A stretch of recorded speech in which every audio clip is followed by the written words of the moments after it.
सुम्मी बुलाते थे सब उसको प्यार से। सुषमा नाम तो सिर्फ स्कूल में ही सुनती थी वह। अपने बहन भाइयों में सबसे बड़ी होने की वजह से बचपन से ही जिम्मेदारी लेना उसके स्वभाव में ही आ गया था। पिता के यहाँ छोटा ही परिवार था, लेकिन उसको पारिवारिक तालीम अच्छी तरह से मिली थी। जैसे ही सुम्मी बड़ी हुई, सुम्मी के विवाह की चर्चा सब रिश्तेदारों के बीच होने लगी थी, तो सुम्मी भी अपने ख्वाबों के राजकुमार को देखने लगी थी।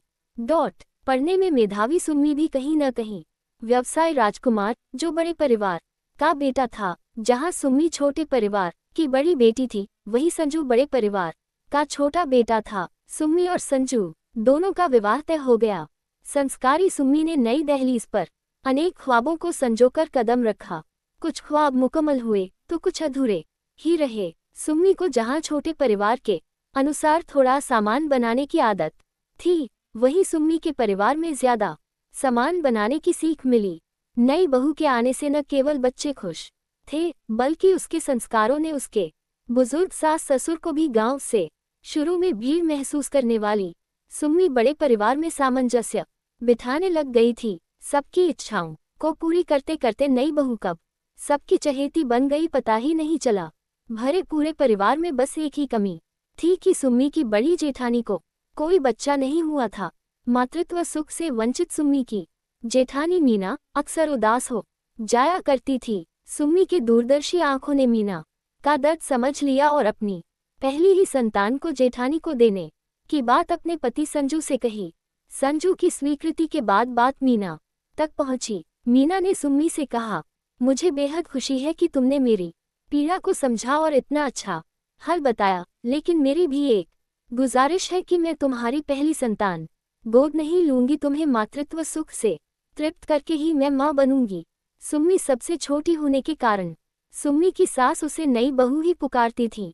नई बहू के सराहनीय फैसले के साथ बड़ी बहू मीना के समझदारी भरे फैसले पर सुम्मी की सास ने मुहर लगा दी। कुछ समय पश्चात सुम्मी एक बेटे की मां बन गई। बेटा बड़ा होने लगा। सुम्मी भी अपने वादे को पूरा करने की ओर अग्रसर होने लगी। सुम्मी दोबारा मां बनने वाली थी।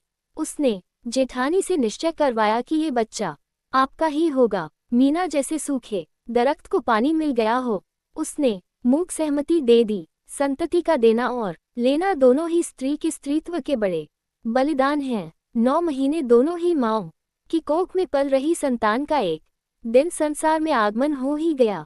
बिटिया रानी का आगमन यूं तो परिवार के हर्ष को बढ़ा गया, लेकिन उसने सुम्मी से कहा, देखो सुम्मी, तुम्हारा परिवार पूरा हो गया है।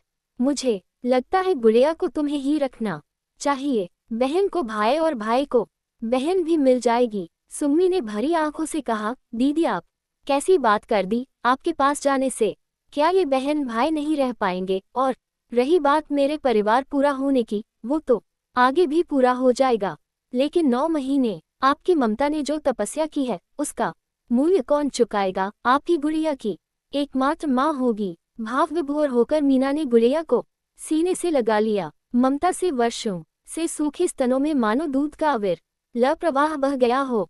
देवरानी जेठानी गले लगकर प्रेम के अथाह सागर में डूबने लगी। सुम्मी की सास की अनुभवी आंखें दोनों बहुओं का आपसी स्नेह और नई बहू की नई पहल पर बलिहारी जा रही थी।